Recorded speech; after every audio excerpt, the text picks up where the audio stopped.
How complex is bowling? There are different tiers that go into bowling and the ball. I have been bowling for 9 long years.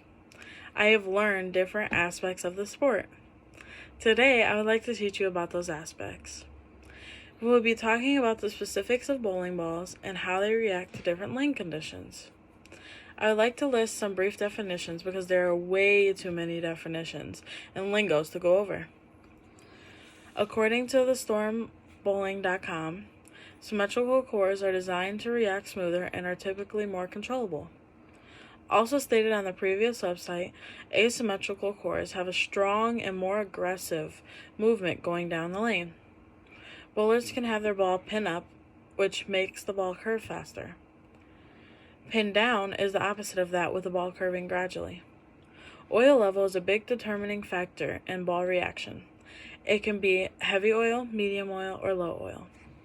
High oil lanes can cause a ball to not curve as much as expected, while low oil and medium oil lanes can have a ball curve too much. There are different types of oil patterns. One is called flat and the other is house. Flat means that the oil is only on the beginning part of the lanes, and house means that the oil is spread throughout the lane until about 40 feet. There are 2 main types of surfaces for balls: solid reactive and pro-reactive.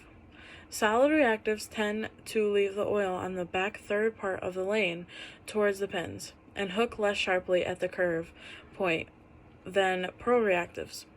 The bowling alleys that I have been to have different levels of oil. One of Rockford's well-known bowling alleys is Downcarter Lanes, where I bowl frequently because I am in a league.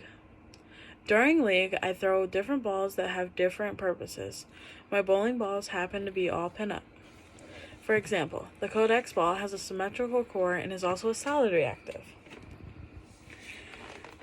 The ball is pin-up because the pin is above your fingertips. When bowling, you only put your fingertips in the ball. Referring to the YouTube video Codex Bowling Ball Reaction Video Review, you can see the sharp turn it makes towards the pins. The Poison is also a symmetrical solid. This ball is a little shiny because I have used it so much, along with the Codex. This ball is also pin up because it's above my fingertips. As said in the video DV8 Poison Teaser, it has more of an aggressive approach and the pins go flying when it hits the pocket. Downcarter is usually high oil level lanes and affects the Codex by having a delayed response time to curve more than usual. Poison works best on medium to low oil lanes, but on high oil doesn't work because it doesn't curve enough. Therefore, I don't use the Poison ball when I'm at Downcarters.